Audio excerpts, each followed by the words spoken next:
Baik, assalamualaikum warahmatullahi wabarakatuh. Selamat siang, salam sejahtera bagi kita semua.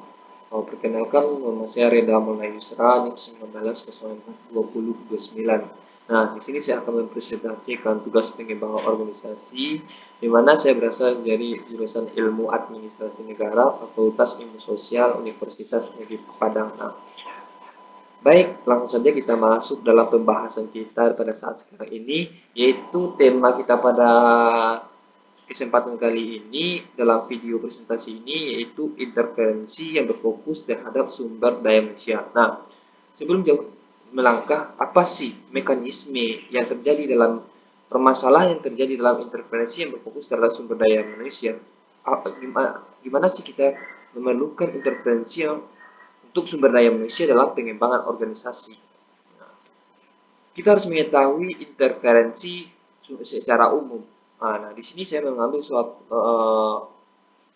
yang dikatakan oleh menurut Miftah Toha tahun 2003, dia mengatakan interferensi dimaksud untuk menetapkan cara-cara apakah yang patut digunakan untuk merencanakan perbaikan berdasarkan masalah yang ditentukan dan proses diagnosa dan pemberian umpan balik. Itu menurut Miftah Toha. Nah, di sini interferensi secara umum itu adalah bagaimana kita memperbaiki mekanisme atau permasalahan yang terjadi di dalam pengembangan organisasi yang berfokus pada sumber daya manusia. Nah, selanjutnya, apa sih itu interferensi yang berfokus terhadap sumber daya manusia? Ini yang saya sebutkan tadi. Interferensi manajemen sumber daya manusia adalah jenis interferensi yang berfokus pada perubahan dalam kebijakan dan sistem manajemen sumber daya manusia, yang mana ia berfokus terhadap sistem perencanaan karir. Di sini, sistem perencanaan karir itu merupakan bagaimana kita mengetahui permasalahan-permasalahan yang dimiliki oleh anggota organisasi atau sumber daya manusia yang permasalahan yang dimiliki oleh anggota organisasi, seperti ketersediaan fasilitas yang dibutuhkan selama melakukan program kerja gitu.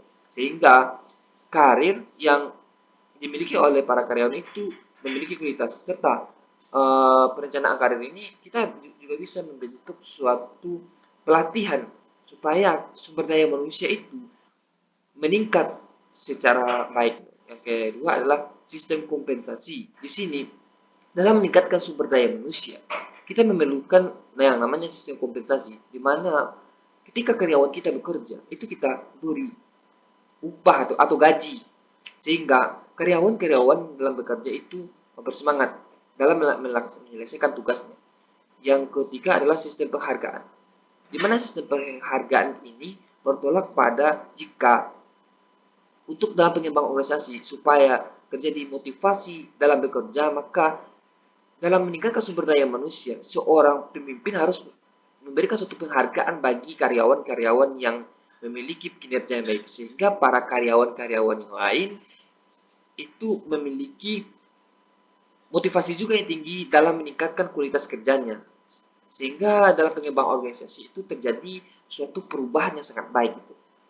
Yang keempat adalah merubah budaya organisasi. Ini yang paling penting. Jikalau budaya organisasi dalam suatu perusahaan misalnya tidak baik, itu kita perlu melakukan perubahan. Di mana perubahan budaya organisasi ini identik terhadap perubahan sumber daya manusia. Karena yang mengerjakan suatu pekerjaan itu adalah manusia.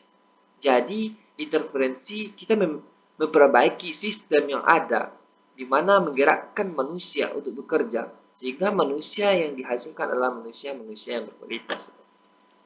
Nah, selanjutnya, penawaran dalam interferensi sumber daya manusia terhadap manajemen kerja. Yang pertama, penentuan tujuan. Itu perlu ditentukan untuk meningkatkan sumber daya manusia, diperlukan tujuan. Apa sih program perubahan ini melibatkan menetapkan tujuan yang jelas dan menentang. Saya berupaya untuk meningkatkan efektivitas. Meningkatkan efektivitas, yang kedua adalah tujuan pribadi dan organisasi. Yang ketiga adalah manajer dan bawahan secara berkolaborasi untuk merencanakan pekerjaan, meninjaukan prestasi, dan memecahkan masalah dalam pencapaian goal. Selanjutnya adalah penilaian kinerja. Nah, ini juga perlu.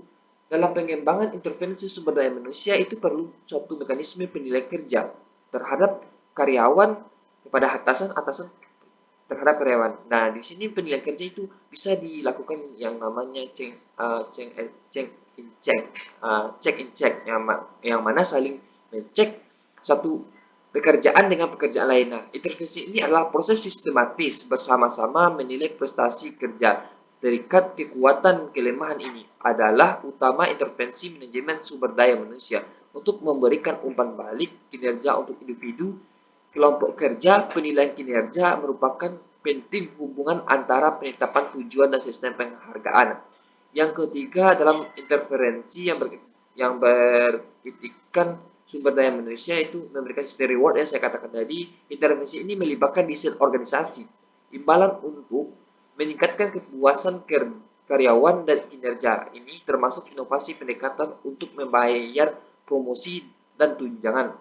Nah, pada intinya, interferensi dalam pengembangan organisasi yang berfokus pada sumber daya manusia, eh, yang berfokus pada sumber daya manusia, intinya itu adalah bagaimana menciptakan suatu kualitas yang dimiliki setiap karyawan sehingga organisasi yang kita laksanakan itu berkembang dengan baik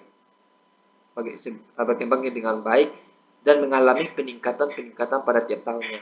Nah, itulah yang dapat saya jelaskan tentang interferensi yang berfokus terhadap sumber daya manusia.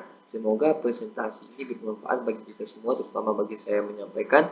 Saya akhiri dengan wabillahi taufiq wal hidayah. Assalamualaikum warahmatullahi wabarakatuh.